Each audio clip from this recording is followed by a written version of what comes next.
우리 찬양하겠습니다. 사랑이 많으신 아버지 하나님,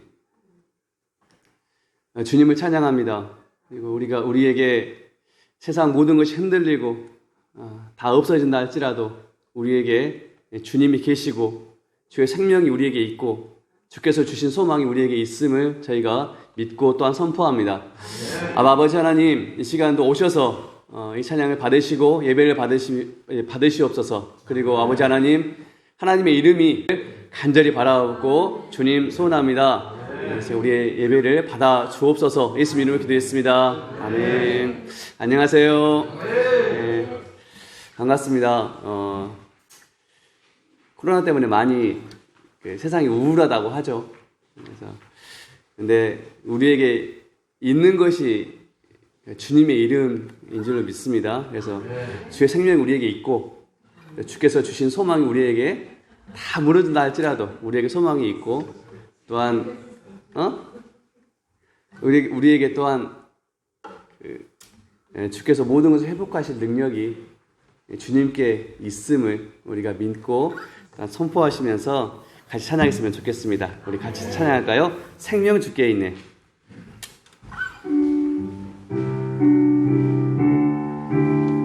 박치며 찬양하겠습니다.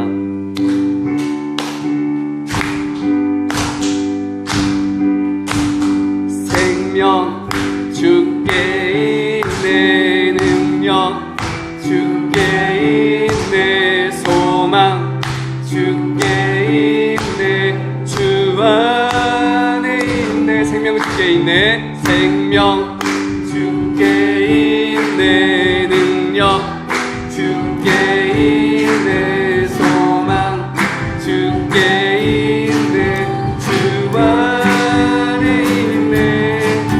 생명 다해 주 찬양하리, 힘을 다해 주 찬양하리.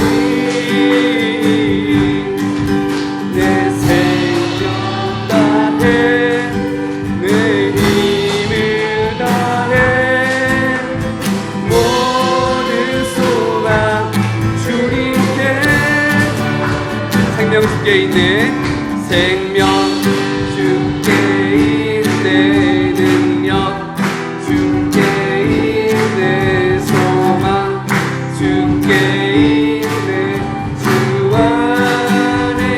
생명 주께 있네, 생명 주께 있네, 능력 주께 있네, 소망 주께 있네, 주 안에.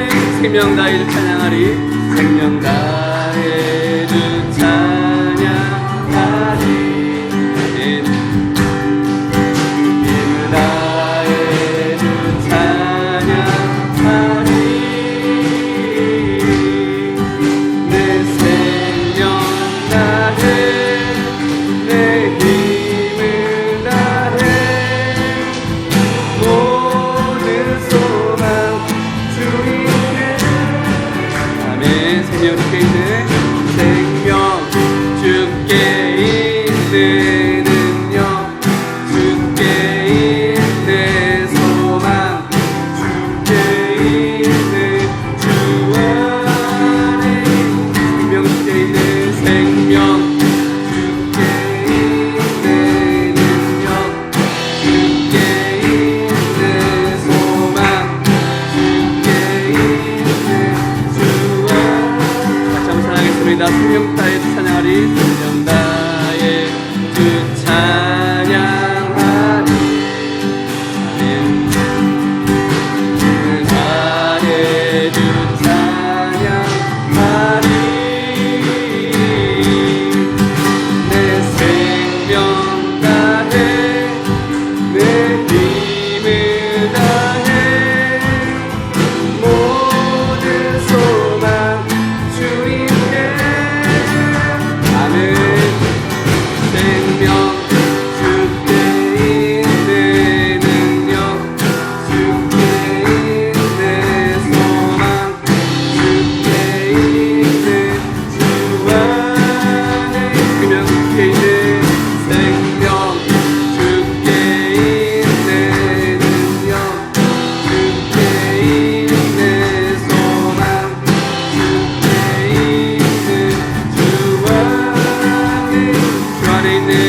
주의 나라가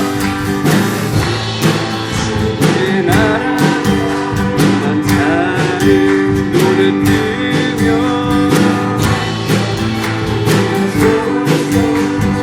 전사는 헛되되니 나는 선포하리 만왕의 왕 예수 주의 나라 임하시네. 주님의 영광 주님의 영광 나타나셨네. 번민으로 임하셨네. 아멘.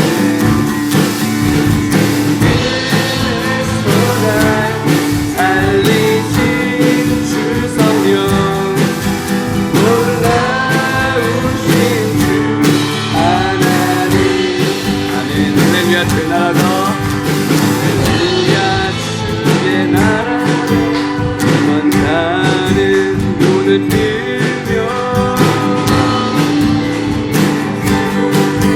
전자는 헛되되니 나는 선포하리 만왕의 왕 예수 주의 나라 임하시네.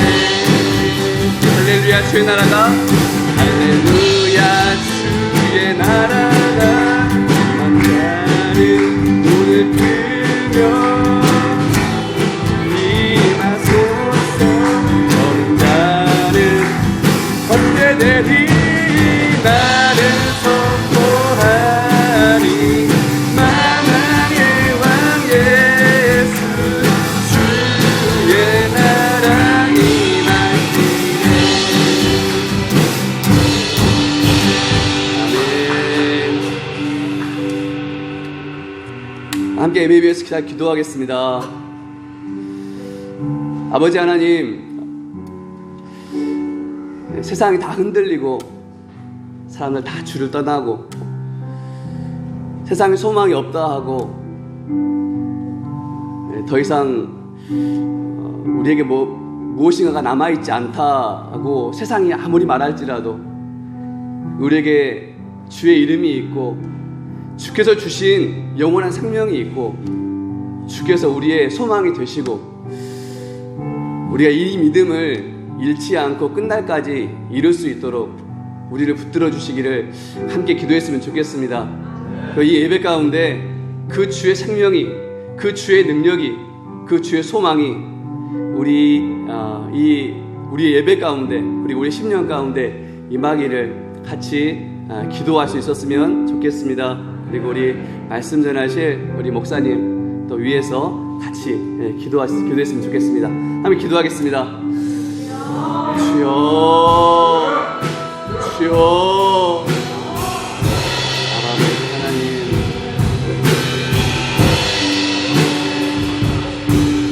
아버지 하나님 가운데 임하시옵소서. 우리의 소망이 되어 주시옵소서.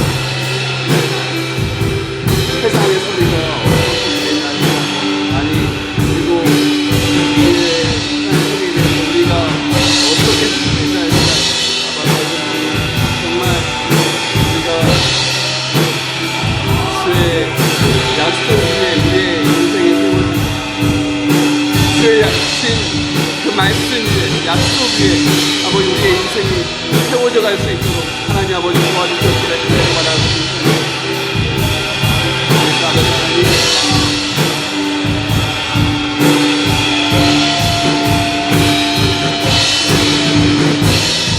우리 위에 세워진 아버지 하나님 그러한 공석 위에 세워진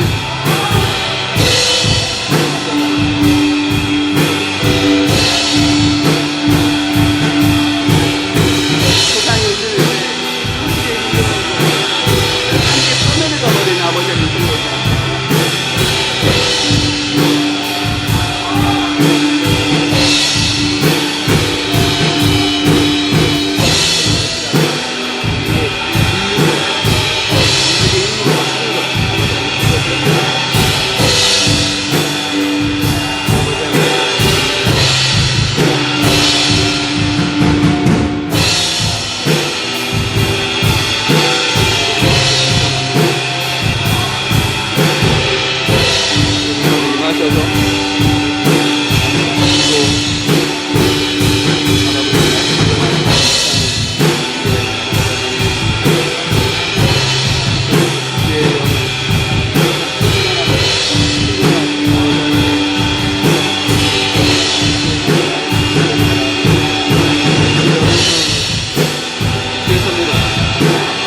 주님, 우리에게 주께서 우리에게 주신 영원한 생명 우리에게 있습니다. 주께서 우리의 소망이 되십니다. 이 모든 것을 회복하시고 온전케 하실 능력이 주님께 있습니다. 아버지 하나님, 우리가 이것을 믿는 믿음으로 살게 하시고 정말 우리의 그 인생이 세상 흔들릴 때, 세상 떠내려갈 때 함께 떠내려가는 인생 되지 않게 하시고 우리의 인생이 주의 말씀, 영원하신 그 주의 말씀 위에 세워져서 아버지 하나님, 세상이 흔들린다 할지라도, 세상이 떠내려간다 할지라도 우리의 인생이 그 주의 말씀 위에, 굳건하신 말씀 위에 세워져서 흔들리지 않는 인생 되게 하시고 떠내려가지 않는 그런 인생 살게 하시옵기를 주님 간절히 바라옵고 주님 소원합니다. 아버지 하나님, 이 예배를 주님께 올려드립니다. 이 예배를 붙드시고 이 예배 가운데 더욱 충만케 주의 영을 충만하게 허락하여 주시옵기를 간절히 바라옵고 주님 소원합니다. 이 모든 말씀 예수님의 이름으로 기도했습니다.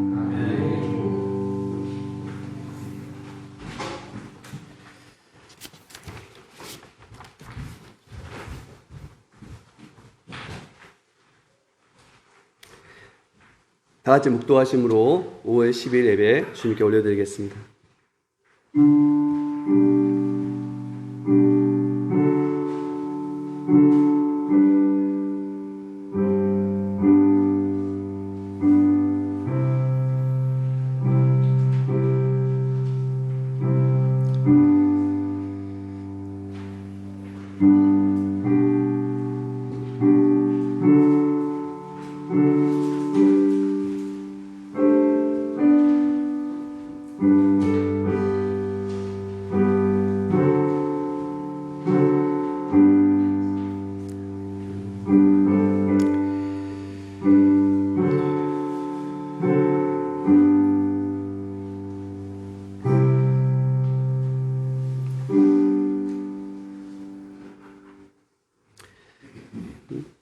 다 같이 일어나셔서 사도신경으로 신앙 고백 드리겠습니다.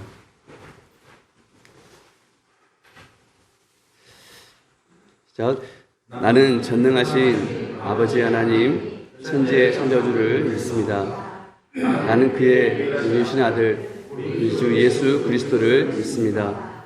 그는 성령으로 잉태되어 동정녀 마리아에게서 나시고 본디오 빌라도에게 고난을 받아 십자가에 못 박혀 죽으시고 장사된 지 사흘 만에 죽은 자 가운데서 다시 살아나셨으며 하늘에 오르시어 전능하신 아버지 하나님 우편에 앉아 계시다가 거기로부터 살아있는 자와 죽은 자를 심판하러 오십니다. 나는 성령을 믿으며 거룩한 공교회와 성도의 교제와 죄를 용서받는 것과 몸의 부활과 영생을 믿습니다. 아멘. 아멘. 다 같이 찬송 384장 나의 갈 길 다가도록 찬양하시겠습니다. 찬송가 384장입니다. 찬송가 384장.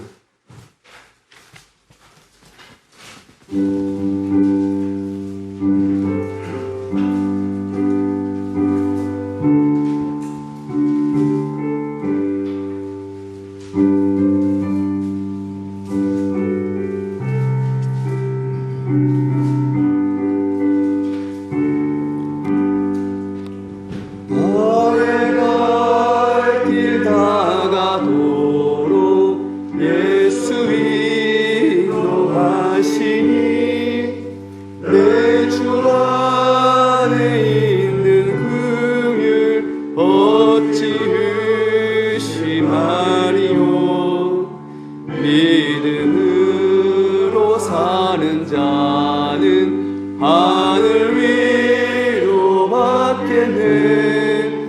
무슨 일을 만나든지 만사 형통하리라.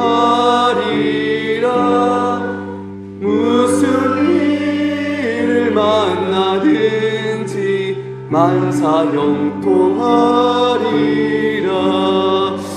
나의 갈 길 다가도록 예수 인도하시니 어려운 일 당한 때도 족한 은혜 주시네. 나는 심히 고단하고 영혼 매우 가라다. 나의 앞에 반석에서 샘문나게 하시네. 나의 앞에 반석에서 샘문나게 하시네. 나의 갈 길 다가도록 예수 인도하시니 그의 사랑 어찌 큰지 말로 알 수 없도다. 성령 감화 받은 영혼 하늘 날아갈 때에 영영 부를 나의 찬송 예수 인도하셨네. 영영 부를 나의 찬송 예수 인도하셨네.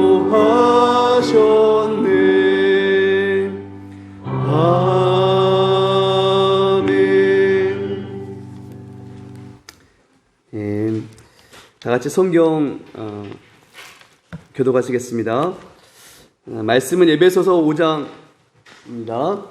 에베소서 5장 22절부터 33절까지 말씀입니다. 에베소서 5장 22절부터 33절까지 말씀입니다. 찾으셨으면 우리 같이 합독하시겠습니다. 합독하시겠습니다. 시작. 아내들이여 자기 남편에게 복종하기를 죽게 하듯 하라. 이는 남편이 아내의 머리됨이 그리스도께서 교회의 머리됨과 같음이니 그가 바로 몸의 구주십니다. 그러므로 교회가 그리스도에게 하듯 아내들도 범사에 자기 남편에게 복종할지니라. 남편들아, 아내 사랑하기를 그리스도께서 교회를 사랑하시고 그 교회를 자신을 주심같이 하라. 이는 곧 물로 씻어 말씀으로 깨끗하게 하사 거룩하게 하시고 자기 앞에 영광스러운 교회로 세우사 티나 주름 잡힌 것이나 이런 것들이 없이 거룩하고 흠이 없게 하려 하심이라. 이와 같이 남편들도 자기 아내 사랑하기를 자기 자신같이 하시니 자기 아내를 사랑하는 자는 자기를 사랑하는 것이라. 누구든지 언제나 자기 육체를 미워하지 않고 오직 양육하여 보호하기를 그리스도께서 교회에게 함과 같이 하나니 우리는 그 몸의 지체임이라. 그러므로 사람이 부모를 떠나 그 아내와 합하여 그 둘이 한 육체가 될지니 이 비밀이 크도다. 나는 그리스도와 교회에 대하여 말하노라. 그러나 너희도 각각 자기의 아내 사랑하기를 자신같이 하고 아내도 자기 남편을 존경하라. 아멘. 이 시간 목사님 나오셔서 아내들이여 남편들아 라는 주제로 말씀 전해주실 때 큰 은혜 있으시길 바랍니다. 아버지 하나님, 비가 내리는 우중충한 날씨에도 이른 새벽부터 설렘으로 주님을 만나고자 이 자리에 나왔습니다. 깨우신 분도 하나님이시요 가슴 설레게 하신 분도 하나님이신지 아버지 하나님, 이 시간 저들이 온 몸과 온 뜻을 다하여 주님께 영광 돌리는 찬양을 드린 그 마음을 받아주시고 이 시간 말씀을 전하는 자나 말씀을 듣는 모두가 성령께서 기름 부어주셔서 하나님께는 영광이요 우리에게는 큰 위로와 세상을 향한 아버지 하나님 십자가의 군사로서 또한 이 땅에 거룩한 산제사로 들어가면서 충성을 다할 주님의 핏값으로 사신 주님의 자녀들 가운데 충만한 은혜로 부어주시옵소서. 예수 그리스도의 이름으로 기도드리옵나이다. 아멘. 할렐루야. 할렐루야. 예, 이제 훈련이 잘 돼가지고 여러분이 그냥 누가 봐더라도 이 교회는 뜨거운 교회고 불이 있는 교회다 이렇게 처음 온 사람은 또 녹아날 수 있는 만큼의 여러분의 심령이 할렐루야를 통하여서 그렇게 느낄 수가 있습니다. 아멘. 네. 또 오래간만에 한 또 2달 정도 이렇게 못 봤는데 또 3달 정도 못 봤는데 또 얼굴을 보여주셔서 너무 감사하고요. 자주 봤으면 좋겠습니다. 네. 저도 인간인 저도 이러는데 우리 예수님은 어떻게 했어요? 네.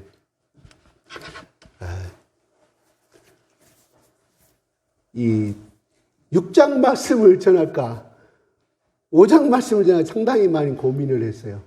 그냥 어버이 주일이기 때문에. 그런데 5월달은 우리 교회에서 보통 가정의 달이라고 우리 기독교에서는 보통 이야기를 해요.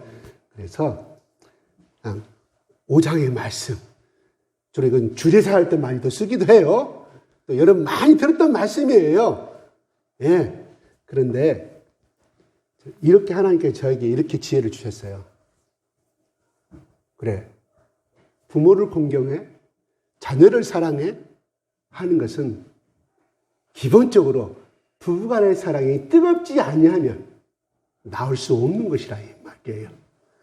부부간의 사랑이 뜨거우면 자연히 부모를 공경하는 마음이 생기고 자녀들에게 더 잘하게 돼. 근데 부부간에 서로 티격태격 싸우면 상처받은 이 마음을 누구한테 풀어요?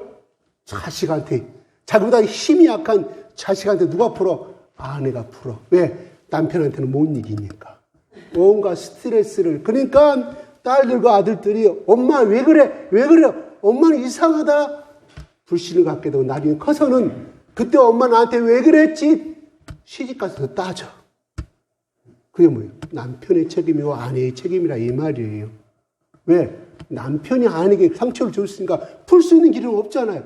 그러니까 자기보다 가장 연약한 사람에게 푸는 거예요.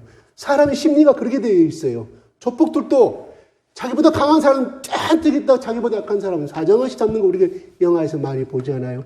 사람은 자기가 당한 만큼 반드시 자기보다 약육강식이죠. 반드시 가게 되어 있단 말이에요. 근데 그게 자식한테 가버리고 말미암아 나는 그 영향을 받은 자식이 어떻게 했냐 이 말이에요. 우리 부부는, 우리 엄마는, 우리 아버지는 싸우면 나에게 모든 화를 풀었다. 이것이 있다 보니까 나중에 성장해서는 자식이 힘이 세니까 그 부모를 존경하겠어요? 안 하죠. 안 한다 이 말이에요. 그렇다고 해서 자식이 또 그렇다고 해서 똑같이 우리 부모가 그랬으니까 나도 그렇게 하는 것은 불효의 자식이 되겠죠. 네. 아무튼 사람은 성장했을 때부터, 아니 뱃속에 있을 때부터 엄마의 영향을 받고 태어났을 때 분명히 영향을 받고 환경 영향을 받는 것은 자명한 사실입니다. 많은 논문을 갖고 현실적으로 그 증명이 되고 있습니다. 그래서 옛날에 우리 조상들이 사람을 낳으면 한양으로 보내고 말은 제주도로 보내라는 말이 괜히 나온 말이 아니라 이 말이에요. 벌써부터 그 사람들이 심리학자와 상담자, 우리 조상들이 경험에서 터득한 거라 이 말입니다. 참으로 우리 인간은 환경을 반드시 받게 되어 있습니다. 그런데 중요한 것은 우리는 제약된 사람을 갖고 있기 때문에 긍정적인 것보다 부정적인 영향을 많이 받고 살아갑니다. 그래서 자식들이 부모가 매일매일 싸우고서 어쩔 수가 없지만 어쩌다 싸워가지고 스트레스 푼 거 가지고 그걸 꼭 9가지 잘해줬는데 한 가지 잘못한 거 가지고 나중에 1년 지나도 10년 지나도 엄마한테 이야기해. 엄마 그때 그랬잖아. 엄마는 생각도 안 나. 아버지 생각도 안 나잖아. 자식은 기억한다 이 말이에요. 그만큼 우리는 부정적인 이 네거티브적인 영향을 그렇게 사실 오늘날 우리가 있었던 것은 어떻게 됐습니까? 어쨌든 간에 잘났으나 못났으나 부모님이 계셨기 때문에 오늘날 우리가 성장한 것이고 학교도 나오게 된 것이고 건강하게 된 거 아니에요? 근데 자식들은 어째요? 잘못된 것만 갖고 따진다 이 말이에요. 그러니까 어떻게 부모가 상처를 받아 나중에는. 그렇죠. 맞아요? 우리 진아자매님은, 우리 진아집사님 아직 부모한테 항의를 안 했기 때문에, 효녀이기 때문에 관계가 없을 거라 생각하지만, 네. 그렇습니다. 어느 가정은, 천생연분이 어느 가정에는 문제가 없는 부부 갈등이 없는 사람은 없습니다. 크고 작은, 강하냐, 중하냐, 심하냐, 경하냐에 따라 다 가지고 있어요. 왜? 죄인이기 때문에 어쩔 수 없이 가지고 있다 이 말입니다. 그런데 그 가정의학자가 이렇게 상담 심학자가 이렇게 4가지를 분리를 했더라고요. 부부의 특징을. 첫째는 갈등 요인이 생기면 자꾸 상승작용이 일어나는데 이 상승작용을 스톱시킬 수 있는 능력이 없는 부부. 갈등을 정지를 시켜야 되는데 정지시킬 수 없는 부부가 있고요. 2번째는 계속해서 서로의 약점을 건드리는 부부. 3번째는 상대방의 말을 신뢰하지 못하고 고귀하는 부분. 4번째는 문제를 대면하지 않고 회피하고자 하는 것.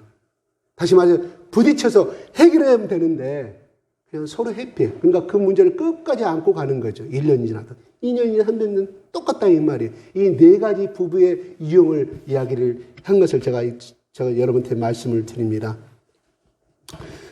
부부 생활에 끊임없는 갈등의 문제는 죽을 때까지 해결돼야 할 숙제라고 생각이 들어요.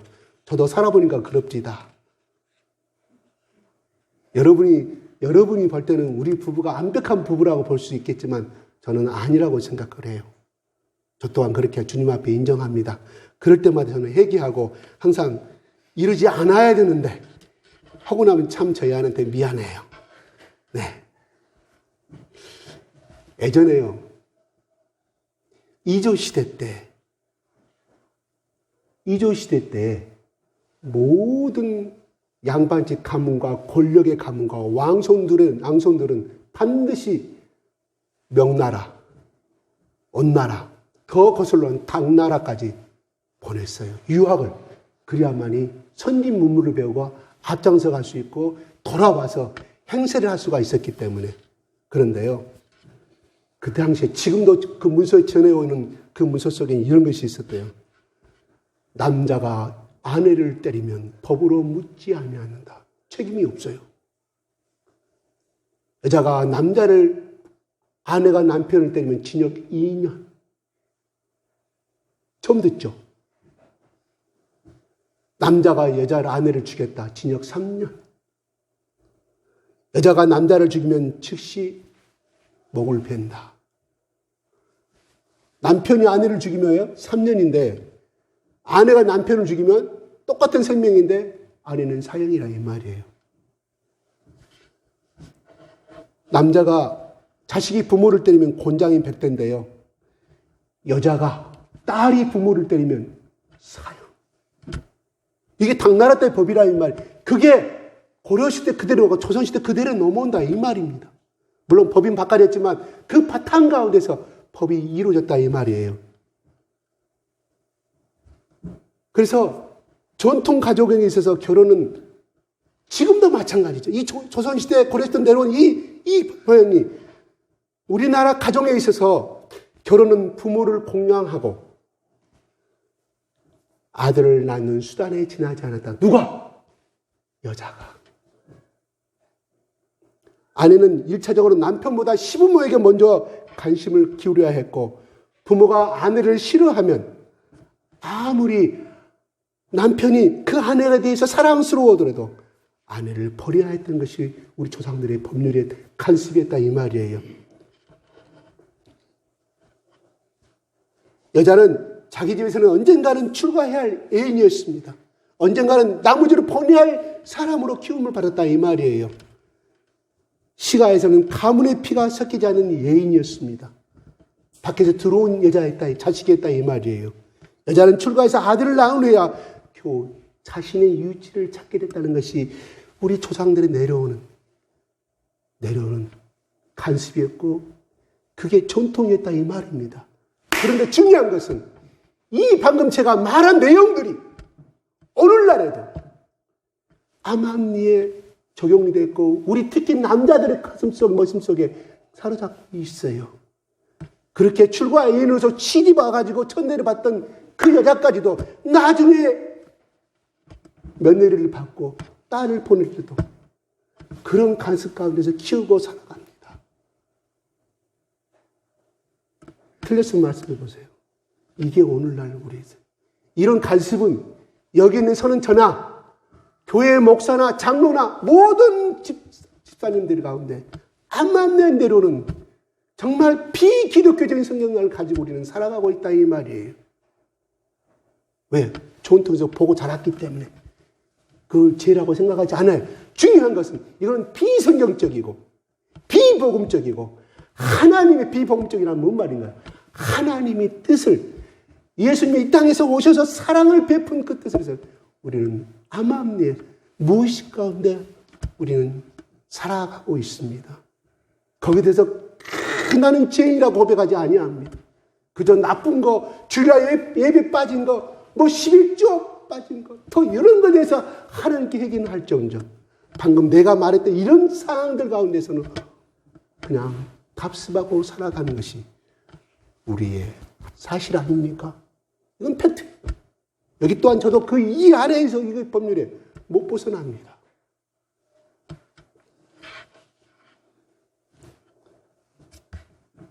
전통이 우리나라의 가정에서는 이랬습니다.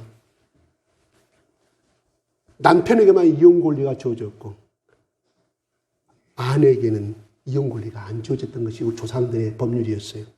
그래서 어떻게 여자를 버릴 수가 있었느냐? 이혼 가정이 시부모를 여자가 잘 공경하지 못한다 며느리가. 두 번째, 며느리가 아들을 낳지 못했을 경우에. 세 번째, 정조를 지키지 못했을 경우. 네 번째, 첩을 시기할 경우. 아기를 못 낳으니까 딸만 낳으니까 시부모가 아기를 다른 여자를 데리고 오잖아요. 아기 낳으라고. 다섯째, 한센병, 간질증 유전병이 있을 경우에. 여섯 번째, 아내가 너무 며느리가 말이 많은 경우. 일곱 번째, 도둑질을 했을 경우. 이것은 시부모 집에서 시부모가 앞장서 일단 이혼을 시켰어요. 틀렸습니까? 우리 다 많이 어릴 때부터 보고 자란 거 아니겠습니까? 오늘날에 이와 같은 똑같은 이용관을 가진 사람은 없지만 그래도 비슷하게 우리 전통 속에서 머릿속에 무의식 가운데 사로잡고 살아가는 것이 우리의 현재 유치라고 생각합니다. 이런 것들이 우리가 성경적인 가치관, 성경적인 부부관, 성경적인 결혼관, 부부의 예수 그리스도 안에서 아름다운 가정을 이룬 데서 하나님에 많이 갈등하고 또 부딪히고 또 부딪히는 이런 것을 많이 보게 됩니다. 그런데 하나님께서는 하늘과 땅을 만드신 다음에 보시기에 좋았더라. 보시기에 마지막 번째 심히 좋았도록 하나님이 말씀하셔요. 그 뭔 말이에요? 하나님이 계획하신 대로 하나님이 원하시는 대로 이 세상은 창조됐고 만들었음을 말합니다. 그런데요. 하나님이 좋지 못한 것이었다 하나 했어요. 뭔지 아세요? 뭐예요? 생각나세요? 사람이 독초하는 것이 하나님의 보시기에 좋지 않았더라. 그래서 아내를, 하와를 만들어주는 거 아니겠습니까? 세상 우주 모든 만물을 만든 하나님의 완벽한 작품이었는데 남자가 혼자 독초하는 것이 하나님이 보시기에 좋지 않았다 이 말이에요. 그래서 아내를 허락해 줍니다. 그게 성경적인 결혼과의 첫 1호 부부입니다. 그래서 그들 부부에게 정말 에덴을 동산에 하나님 창조한 것을 다스리는 축복과 직분을 주는 것이 우리가 창세기의 말씀을 통해서 이미 배웠던 말입니다. 제가 들어오기 전에는 정말 아름다운 부부였습니다. 사람이 독초하는 것 좋지 못하니 창세기 2장 18절 집에 가서 찾아보십시오. 제가 들어오기 전에 하나님 눈에 보인 불완전이었습니다. 그래서 하나님께서는 돋는 배풀을 지으셨고 그일로 인하여 인간의 불완전함이 해소됐다고 볼 수 있는 것이에요. 그런데 하나님 말씀합니다. 이러므로 남자가 부모를 떠나 그 아내와 연합하여 둘이 한 몸을 이룰지어다. 뭐예요? 결혼을 하는 것은 뭐예요? 부모를 떠나는 것입니다. 이사 가는 것이 아니라 정신적이고 물질적으로 인격적으로 독립하는 것을 말합니다. 이것은 무엇을 의미할까요? 더 이상 부모로서 자식의 가정에 대해서 관여하지 말라는 것도 포함됐다 이 말이에요. 자식이 어떻게 살든 관여하지 말라고 말하지 않았지만 부모를 떠나 연합하여 한 몸이 된다 이 말이에요. 이미 한 개의 인격체가 됐기 때문에 부모들아 이들이 지지고 볶고 싸우든 뭐 하든 간에 간섭하지 말라는 은유적인 그 무시적인 내용 포고가 공고도 포함이 되어 있다 이 말입니다. 근데 우리 한국의 전통 결혼관은 어떻습니까? 세월이 펴는 건 사실입니다. 노예도 없습니다. 머슴도 없습니다. 종도 없습니다. 양반과 하인의 관계도 이미 깨져버리고 없습니다. 그런데 우리는 그렇게 해왔던 간섭을 지금도 우리 가운데 해왔잖아요. 그래서 나이 40이 되고 50이 되고 결혼해서도 부모로부터 정신 독립하지 못한 아들과 딸들이 얼마나 많은지 몰라요. 그런데 부모가요.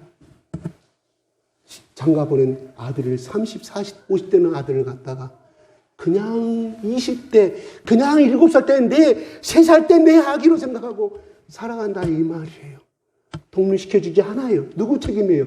부모의 책임이라 이 말. 책임을 따진다면 그렇습니다. 그러니까 조금만 뭐 있으면 부모한테 의지하고 조금만 부부관계 있으면 또 의지하고 그러니까 이 말을 들은 시부모가 가만히 있어요. 아니 이것이 내 아들은 무시해. 그래서 가정이 깨지는 결과를 우리는 너무나 많이 봐요. 그 부부의 책임도 문제가 있지만 거기에 관여한 시부모, 친정부모도 문제가 있다 이 말이에요. 부부싸움은 뭐라고 그래요?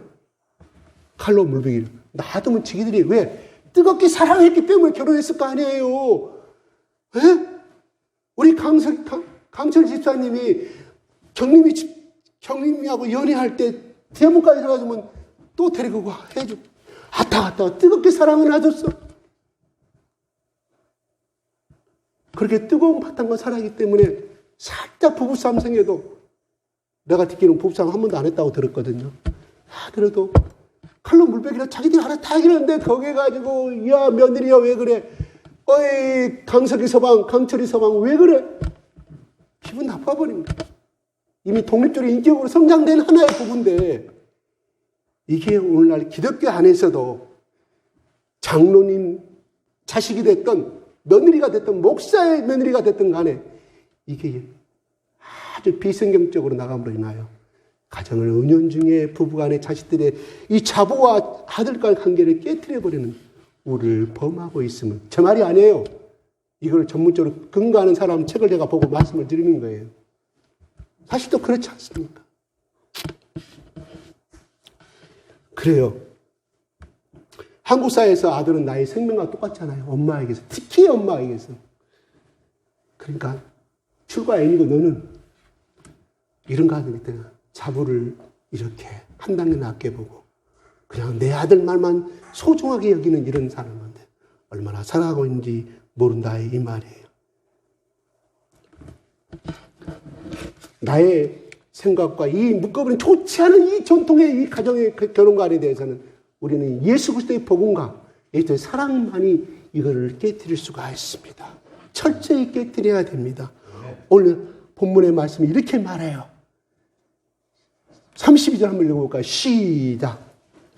이 비밀이 그거다. 나는 그리스도와 교회에 대하여 말하노라. 네. 45절은 25절 읽어볼까요? 시작. 누구든지 언제나 자기 육체를 미워하지 않고. 25절. 시작. 5장 25절. 시. 네.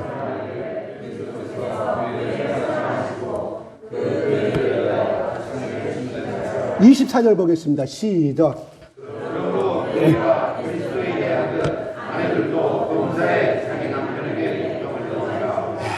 21절 바울은 그래요. 야, 아내들이요, 자기 남편에게 복종하기를 하나님께 아들하라고 말합니다. 복종하라고 그래요. 그런데 25절에 야, 남편들아, 아내 사랑하기를 그리스도의 교회를 사랑하시고 그 교회를 위하여 자신을 주신 같이 하라. 이렇게 말합니다. 십계명 1계명에 주 너의 하나님을 경외하라고 그랬습니다. 그 경외하는 말과 22절에 복종하란 말은요, 똑같은 어원입니다. 복종 그러면 여러분, 남편이 세숫댐을 가져와, 뭐 가져와, 부당한 명령을 해도 하라는 복종으로 생각할 수가 있어요. 군대용어로. 그거는 국종입니다. 여기서 말하는 복종이라는 것은요, 존경의 의미를 가지고 있다. 경외하라는 것은 뭐예요? 하나님을, 주 너의 하나님 경외하라.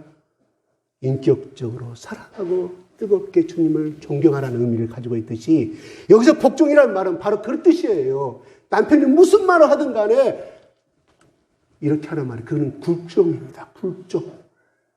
이 복종, 서로 인격적인 가운데에서 사랑의 관계 속에서 예수 그리스도의 똑똑한 평등의 관계 속에서 남편을 머리로 인정하고 복종하라는 말이지 굴종하라는 말이 아니란 말입니다. 틀려요.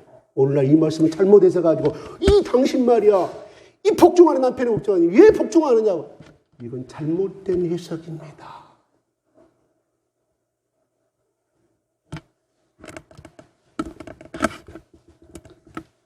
왜 복종하냐면 남편이 아내의 머리 되고 예수 그리스도의 교회가 머리가 되겠듯이 바로 그 가정의 복은 남편을 통해서 가는 것이 성경적인 제사장 결혼관입니다. 가정관이에요. 반드시 그렇게 되어 있어. 아브라함 하나님께서 사라를 불렀습니까? 하나님이 아브라함에게 말씀하시잖아요. 모든 복의 계시를. 하나님이 리브가에게 말했습니까? 하나님이 이삭에게 말씀하시잖아요. 하나님이 라헬과 레아에게 말씀했어요. 야곱에게 말씀한. 뭔 말이에요? 그 집안의 성경적인 가정의 복, 같이 결혼의 축복과는 반드시 남편을 통하여 내려가게 되어 있습니다. 그렇기 때문에 잘난 아내들이요, 남편이 조금 못나더라도 남편에게, 예수님께서 교회의 머리된과 같이 예수님께서 하나님께 순종하신 것처럼 그런 마음으로 남편을 섬기라고 말씀하고 있다, 이 말입니다. 남편이 나보다 좀 못났어도, 남편이 나보다 조금 더러워도 더러우면 안 되겠죠. 아내가 싫어하는 거 인정해주고 해줘야죠. 여보, 당신 하루에 아침에 일어나서 꼭 목욕 좀 했으면 좋겠고, 저녁에 들어가면 꼭 샤워 좀 했으면, 그건 해주셔야 돼. 그거 힘든 거 아니잖아요. 그렇잖아요. 돈 들어가요. 그거 물세 나가면 얼마나 나가요? 물세 1톤 얼마 나간지 아세요?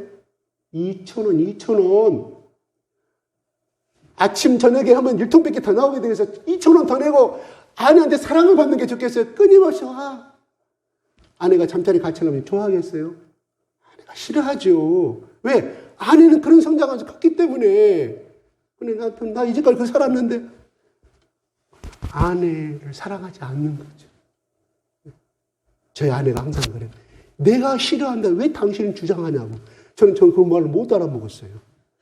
못 알아먹었다니까. 아니, 나는 이것이 좋아. 몸신 안신 그거 아니에요. 어떤 습관에서 말한 거예요. 근데 나중에 제가 깨달아 먹었어요. 남편이 얼마나 미련한지. 남자는 좀 우둔한 사람이에요. 나중에 한 10년 지나 저는 깨달아가고, 그래서 저는 아내가 싫어하면 안 하려고 노력을 합니다. 그게 존경이고, 또 예수님께서 교회를 사랑하듯이 해야 되는 것으로 말씀을 저는 해석이 되는 거예요. 그러므로 교회가 그리스도에게 하듯 하늘 뜻 범사에 자기 남편에 복종하라고 말하면, 이건 더 이상 설명하지 않겠습니다. 남편들아, 아내 사랑하기를 그리스도 교회를 사랑하시고 그 교회를 위하여 자신을 주신같이 하라고 말합니다. 뭐예요? 예수께서 이 땅에 오셔서 하신 일이 뭐예요? 교회를 세운 것이었어요. 그래서 교회를 세우기 전에 베드로가 말하기를 주는 살아계신 하나님의 아들이요 그리스도시냐 고백할 때 이 반석의 교회를 세운다고 말씀했잖아요. 예수님이 십자가의 보혈의 바탕 가운데서 교회가 세워졌다. 뭔 말이에요? 교회를 위하여 주님이 주셨다. 헌신하셨다. 그런 것처럼 남편들이요, 아내들을 그렇게 예수님이 우리의 인생들을 위해서 그렇게 희생의 조물로 돌아가셔서 교회를 세우신 것처럼 너의 아내를 사랑할 때 그렇게 사랑하라는 거예요. 근데 그렇게 됐디까? 김동기 지사님 그렇게 됐디까? 김동기 지사님 그렇게 되시고 그렇게 하시고 계십니까? 우리 박복자 지사님한테 안 되죠. 저도 여기 서 있기 때문에 그 질문을 하는 거예요. 저도 안 되기 때문에. 근데 이걸 가지고 눈물로 회개한 사람 손 한번 들어보세요. 안 돼. 왜? 제가 처음에 말한 대로 어릴 때부터 그걸 보고 자랐거든. 아, 여자가 시집 오면, 우리 형수가 시집 오면 죽도록 아침부터 새벽에 일어나가 저녁 12시까지 들판 나가시라고 애기 낳은 지 3일 만에 나가서 우리 형수님 나가서 저렇게 하더라. 보고 자랐어요. 자기가 장가 가서 똑같이 그래. 못 느낀다 이 말이에요. 제의식을. 그것이 비성격적이고 하나님이 원하지 아니하는 것을 못 느껴. 성령 받은 사람도 마찬가지. 목사님 나도 마찬가지. 이게 오늘날의 우리의 크리스찬 가정에서 일어나는 정말 버려야 될 못된 악습이요. 하나님께 버려야 될 악습이라고 저는 오늘 성경 말씀을 근거로 해서 말씀을 드리는 겁니다. 예전에 제가 이런 상담을 받았습니다. 중국에 있을 때. 잘 나가는 가정이에요. 정말 잘 나가는 가정이에요. 사업이 잘 됐습니다. 그런데 문제가 하나 생겼어요. 남편이 말합니다. 굉장히 효자였어요. 우리 어머니를 중국에 와서 모시자고. 이것 때문에 사탄이 났어요. 아내는 싫어요. 며느리. 왜? 시어머니한테 받은 상처가 너무 크기 때문에 이 상처가 암을 다시 뭐 우울증이고 공황증이 와버리기 때문에 그럴 정도로 엄청난 병으로 와버리기 때문에 그냥 갈등이 아니라 엄청난 그걸로 치료를 받고 중계에 와서 치료를 받고 약을 먹고 그러는 상황관계에다 남편을 말을 따지자니 사랑을 하라고. 그 기독교 가정입니다. 장로님 가정이에요. 근데 아내는 나는 내 죽는 꼴로 봐야 되겠느냐. 그러면 우리가 정통적인 효도관에 따져서는 아내가 불효자 며느리죠. 남편은 효자 아들이고. 그렇잖아요? 제가 그렇게 이야기를 했어요. 그분한테, 남편분한테 제가 감히 뛰어들 뿐 사항은 아닌데 그러면 아내가 한국에 계실 때 시부모 생일 때라든가 또한 명절 때라든가 어버이 때 당신의 부인이 어떻게 하셨습니까? 예, 며느리 역할을 다 했죠. 아프면 가서 10일 동안 또 잠 안 자고 병간호도 하고 입원해서 다 했습니다. 제가 물었습니다. 그러면 당신은 그 집안의 사위인데 사위로서 그분의 장인 장모가 친정 부모가 아팠을 때 어떻게 하셨습니까? 그분의 생일 때는 어떻게 하셨습니까? 그럴까? 안 했다는 뜻이잖아요. 그죠? 제가 십계문을 놓고 이야기했습니다. 장로님, 너희 부모를 공경하라는 말은요, 장인, 장모, 시부모를 다 포함한 말입니다. 시부모를 공경하라고 했다고 하면 하나님께서 분명히 그 말을 집어넣었을 것인데 부모를 공경하라고 말한 것은 무엇을 의미할까요? 부모는 한 몸이라 했던 것은 나의 아내도 나의 아내의 부모도 나의 부모이고 남편의 부모도 나의 부모이라는 것을 하나님께서 가르쳐주라는 말입니다. 구분하지 않아야 했습니다. 당신의 아내는 이 집까지 시집 와가지고 25년 동안 이렇게 여필 정부 내지는 이렇게 효도를 했는데 사위인 당신은 저한테 한마디 말도 못한 거 보니까 안 하셨나요? 고개를 끄덕거려요. 그러면 이혼할 말할 자격이 결격사는 남편에게 있네요. 나 그 이야기를 했어요. 근데 그분이 알아먹을 키 들이키기가 있어가지고요. 복댕기가 돼가지고 제가 잘못했군요. 부인 앞에서 사과하라고 그랬어요. 자, 나간 다음에 우리가 뜨겁게 기도하고 정말 그 응어리진 것을 끝까지 아내를 품어주고 미안하다. 제가 눈물 나중에 나한테 고백조 찾아와서 하는 제가 고백을 들었습니다. 그렇습니다. 출가하면 출가해임. 그 집 귀신이 되라고 그랬잖아요. 당연한. 며느리가 그 집 와서 효도랑 당연한 것이고. 그러나 사위는 오늘날 우리 한국 사위 어떻습니까? 저 여기 또한 거기에 벗어나지 못합니다. 그 울타리 속에. 똑같은 놈입니다. 얼마나 여러분이 장인 장모한테 내 아내가 하듯이, 내 아내가 나의 부모가 하듯이 내가 이 집안의 사위로서 내 장인 장모한테 정말 효도를 다했다고 생각하십니까? 적어도 내 아내만큼은 못했다 할지라도 적어도 50%만큼은 해줘야 되는 거 아닐까요? 그게 성경을 실천하는 너의 부모를 공경하라. must respect라고 나와 있어요. 오늘 본문의 22절에 남편의 복절은 must respect라 나와요. 존경해야 한다 이 말이에요. 공경하라는 말은 하나님, 너희 하나님을 공경하라. must respect예요. 영어 성경에 그렇게 나와 있습니다. 똑같은 말이라 이 말이에요. 남편은 연하니까는 복종을 요구하고 나의 공경하기를 요구하면서 나는 남편으로서 얼마나 그 똑같은 일을 했는가. 제가 말하면서 성경적인 결혼관은 성경적인 부모관, 부성경적인 부모관을 오늘 말씀 그대로 말씀하는 거예요. 이게 오늘날 크리스찬 가정에서 깨어져야 되고 악습을 버려야 할 반드시 성경으로 돌아갈 우리 효도관이요 부부관이라고 오늘 말씀은 우리에게 말씀해 주고 있다 이 말입니다.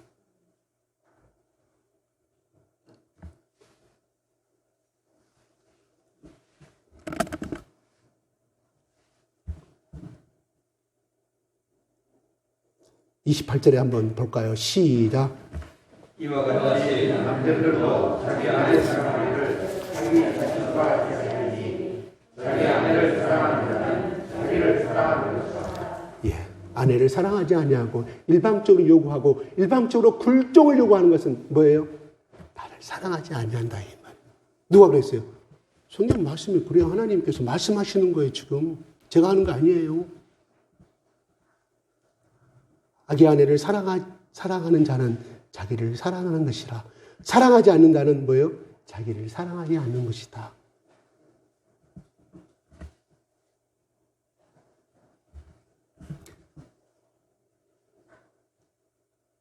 (32절) 다시 한번 읽어볼까요? 시작.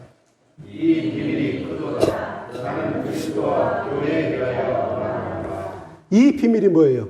31절에 그러므로 사람이 부모를 떠나 그의 아내와 합하여 그 둘이 한 육체가 될지니라. 이거 창세기 2장 24절에 하나님 말씀하신 걸 인용하신 것이죠. 바울이 쓰면서. 근데 비밀이 크다 그랬어요. 이 바울이 말한 이 비밀이라는 건 저는 다 드러낼 수가 없습니다. 어떤 마음가짐, 이 비밀이 크다 하는 건 이 바울만이 느낀 세계라. 이거는 그냥 동네 축구한 사람, 동네 야구한 사람이 프로야구 따라갈 수 없듯이 기술 따라갔듯이 그런 수준이에요. 이 비밀을 저는 깨달을 수가 없습니다. 단 내가 할 수 있는 것은 한 몸이 되듯이 우리가 그리스도의 십자가를 통해서 하나님과 하나님이 예수 그리스도가 나의 신랑이 되듯이 신랑과 신부는 한 몸이 되는 거잖아요. 우리가 지금 기다리는 것은 뭐예요? 신랑 되신 예수님, 다시금 재림하신 예수님을 기다리는 거 아니에요? 우리는 거룩한 신부이고. 그렇잖아요. 나는 혹시 바울이 이 말씀을 가지고 연대서 한 것인지 그거는 모르겠습니다. 아니, 저렇게 그 말씀에 생각이 들어가는 거예요. 이 말씀을 준비하는데 이 비밀이 크다. 뭘 가지고 말씀하는가? 한 몸이 되는데 한 몸이 되는 것이 무슨 비밀이 크다는 뜻인가? 바울은 예수를 만난 사람이에요. 그리스도의 십자가를 만난 사람이에요. 그리스도의 십자가의 비밀을 알고 그리스도의 십자가의 힘이 얼마나 크고 사랑이 얼마나 큰가를 그는 알았기에 바울이 말하는 말이 바로 십자가의 비밀을 말하는구나. 십자가의 보혈을, 예수님의 보혈의 피를 통해서 하나님과 하나님 나의 주인이고 그리스도가 나의 신랑이 되고 나는 신부가 되고 그러므로 뭐예요? 연합하여 한 몸이 되는 것이 그리스도와 연합하면 그는 나를 더불어 먹고 살고 그렇게 말씀했잖아요. 마음의 문을 여는 자는 나는 그 속에 들어가서 서로 더불어 먹고 산다고 예수님이 말씀하셨단 말이에요. 불교에서는요, 이렇게 말합니다. 그 사람이 불교 신자든 아니든 간에 모든 사람에게는 불성이 있다고 말합니다. 불성. 부처가 들어있다는 거예요, 부처가. 그러므로 그 사람들을 내가 스님이라고 해서 그 사람은 스님이 아니라고 해서 그 사람이 불교 신앙을 갈까 안 한다고 해서 무시해서는 안 된다. 왜? 내 속에도 불성이 있고 저 속에도 불성이 있기 때문에 동일한 인간이라 이 말이에요. 그렇게 해석합니다. 아우, 놀라운 진리예요. 그렇죠. 그러나 우리 기독교인 놀라운 진리는 뭐예요? 그보다 한 단계 진리는 바로 우리가 하나님의 피조물이고 하나님의 이 땅에 태어날 때 하나님의 소명을 받고 태어난 하나님의 잃어버린 자식이라 이 말. 우리는 자식으로 표현하잖아요. 자식. 그들은 불성으로 표현하죠. 우리는 자식이 뭔 말이에요? 다 하나님의 속성을 가지고 있기 때문에 우리는 가난한 거지나 길가에 가는 나보다 더 못 배운 정말 노숙자든 간에 내가 도와주지는 못할 망정 시피 보고 짓밟는 마음은 갖지 않아야 한다는 거예요. 언젠가 저 사람도 하나님의 사랑이 필요한 사람이고 그리고 현재는 노숙자로 있지만 하나님이 때가 되면 예수 그리스도의 보혈의 피의 십자가를 통하여서 역사하실 존재이기 때문에 우리는 그들을 하나님의 속성을 가진 사람으로 보게 된다고 하면 우리가 어떻게 해요? 자기의 리스펙트가 나오겠죠. 리스펙트, 존경하는 마음이 귀하게 여기는 마음이 생길 거 아니겠습니까? 그렇죠. 그러면서 33절에 이렇게 말합니다. 시작. 그러나 너희도 각각 자기를 아내 사랑한 일을 자신같이 하고 아내도 자기 남편을 존경하라. 결론은 이렇게 맺습니다. 바울이 서로 뜨겁게 사랑하는 부부 속에는 문제와 아이가 나오지 아니합니다.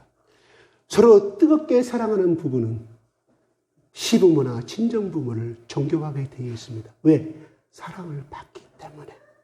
중요한 것은 우리는 예수를 안 믿어도 정말 잘 사는 가정이 있어요. 아름답게 산 천사님처럼 사는 사람이 있지만 이 사랑의 공급을 누구한테 받아야 되냐?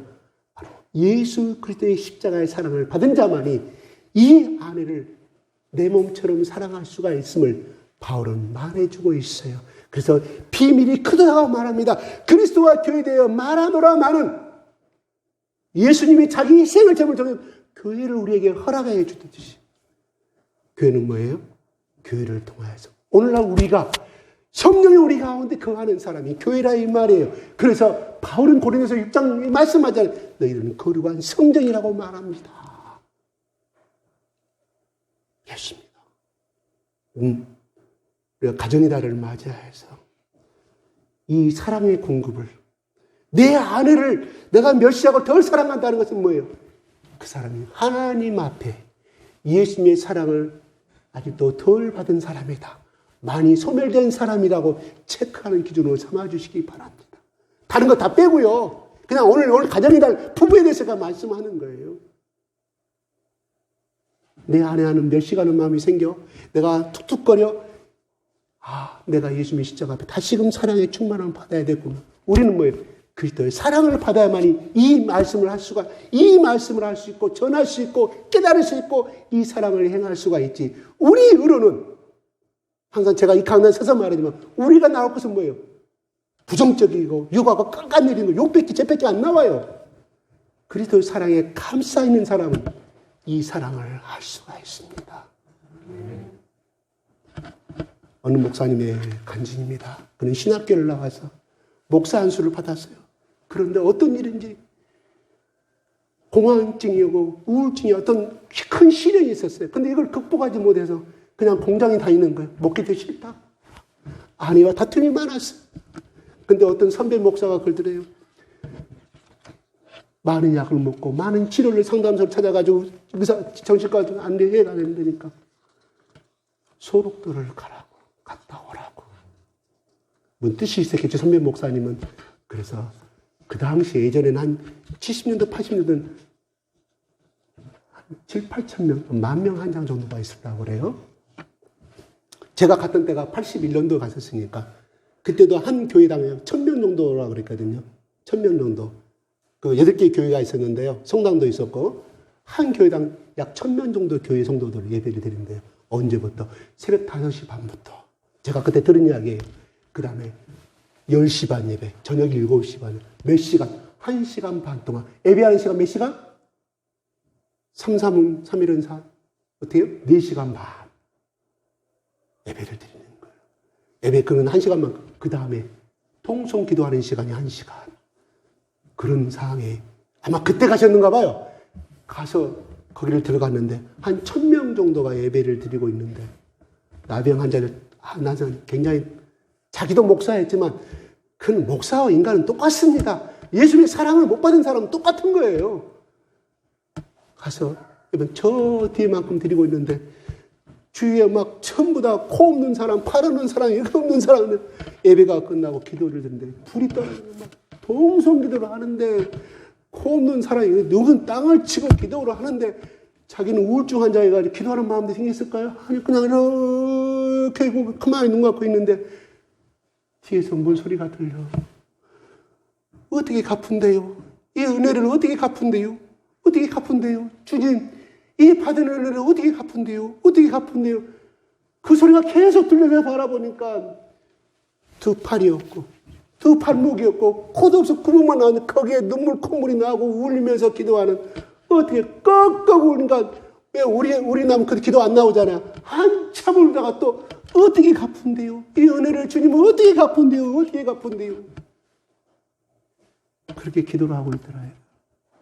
도대체 주님 감사합니다. 눈물을 흘리면서 도대체 저런 몸으로 어떻게 감사의 말이 나오는가 쳐다보고 있는 순간에 성령의 불이 그 사람 속에 감사하는데 자기도 모르게 악소리가 눈물이 나오기 시작하는데 이 점을 점하는 거야. 이 목사.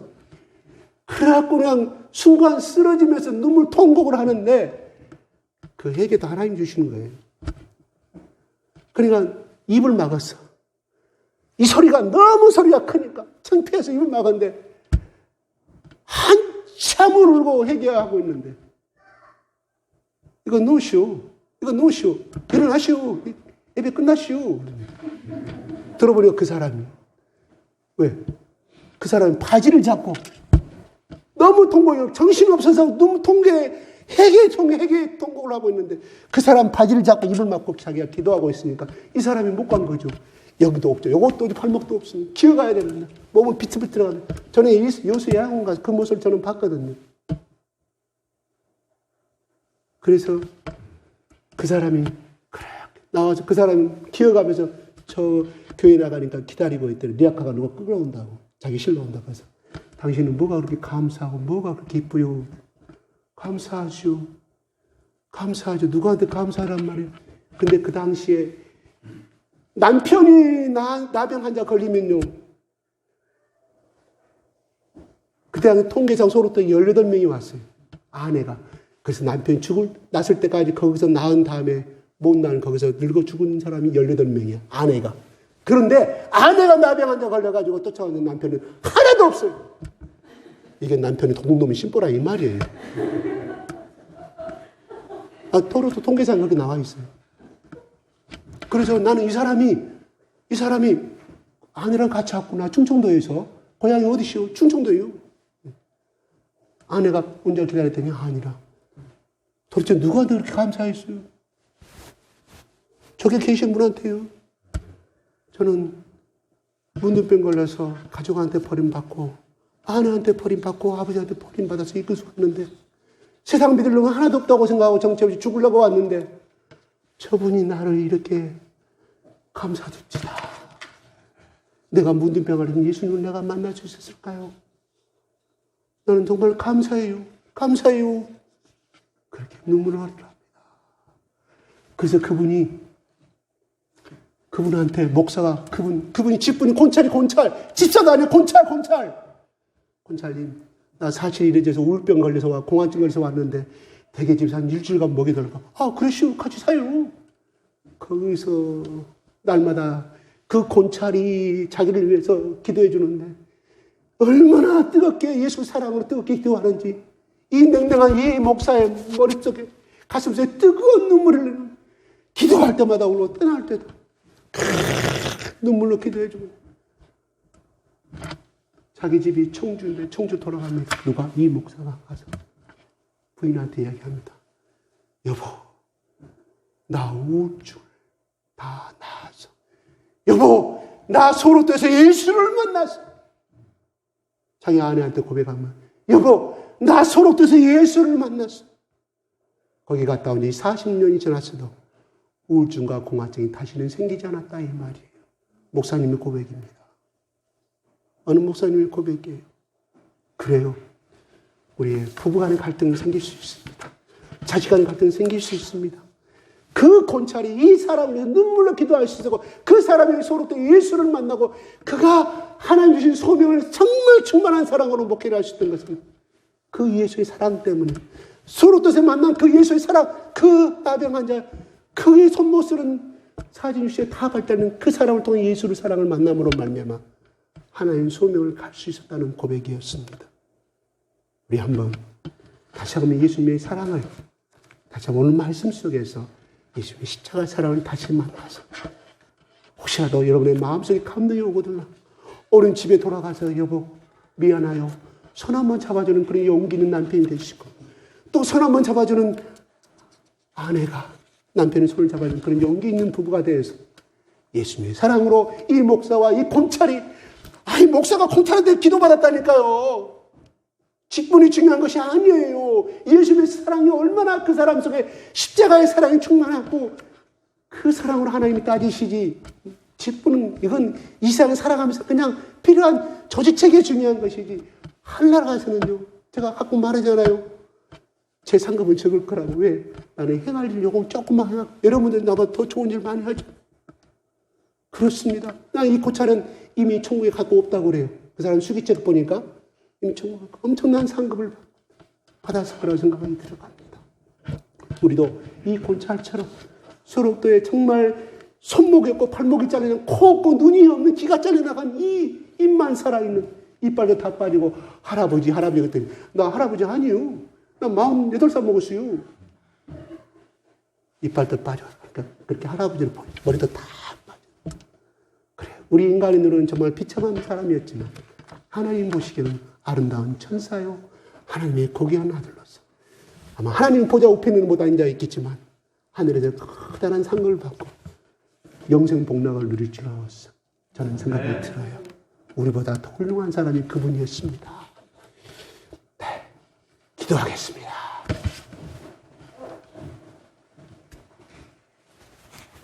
아버지 하나님, 이 시간에 너희도 각각 자기 아내 사랑하기를 자신같이 하고 아내도 자기 남편을 존경하라고 말씀하셨고 그렇게 교회를 사랑하사 그 교회를 위하여 자신을 주신 같이 남편들아 아내를 그렇게 사랑하라고 말씀 주심을 감사합니다. 아버지, 이 말씀 다 맞습니다. 다 맞은데 아버지, 우리 속에 어릴 때 자라나온 이 간습과 이 전통적인 악습을 우리는 뿌리 뽑지 못하고 있습니다. 그걸 당연하듯이 우리는 여기며 생각합니다. 비성경적이고 비복음적이고 비예수 그리스도인지를 알면서도 우리는 적당히 합리하고 살아가고 있지 않느냐인지 아버지, 오늘 말씀을 통해서 우리에게 깨달아 하게 도와주십시오. 이 말씀이 우리 가운데 살아 움직임을 말미암아 날마다 이 말씀도 행하지 못하였을 때 날마다 눈물로 기도하고 회개하는 남편들이 되게 하여 주시고 아내들이 되게 하여 주시옵소서. 그래서 예수 그리스도의 충만한 하늘부터 내려오는 그 사랑을 받아서 아버지, 그 공급을 받아 자녀들에게 예수의 사랑을 공급하게 하시고 그 사랑을 이루는 아버지 시부모와 또한 장회장모를 섬기는 이런 아름다운 믿음의 크리스찬들이 되게 하시며 하나님의 귀한 딸들의 가정이 되게 하여 주시옵소서. 감사와 찬양을 돌려드리며 우리 예수 그리스도 이름으로 기도드리옵나이다. 아멘. 더 건강한 교회를, 가정을 세워갈 수 있었으면 좋겠습니다. 구체적인 광고는 또 이렇게 카톡 단톡방을 통해서 알려드리도록 하겠습니다. 다 같이 일어나셔서 주기도문으로 찬송하시겠습니다.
목사님께서 봉헌기도 및 축도해 주시겠습니다. 한금 무명으로 드렸고요.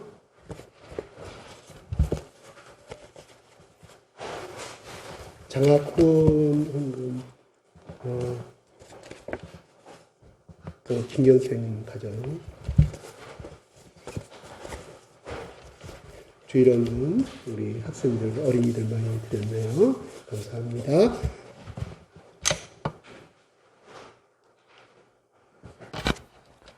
하나님 아버지, 주님께 감사하는 마음으로 11조와 헌헌금과 또한 구제하는 마음으로 예수의 사랑으로 드렸습니다. 또한 주일헌금 드렸습니다. 아버지 하나님, 이 드린 손길에 하나님께서 흔들어 넘치는 복을 허락하여 주시고 가정 위에 자녀 위에 넘치도록 복의 복을 부어 주시옵소서. 지금은 우리 주 예수 그리스도의 은혜와 크신 하나님의 사랑과 성령님의 감동 감화하심이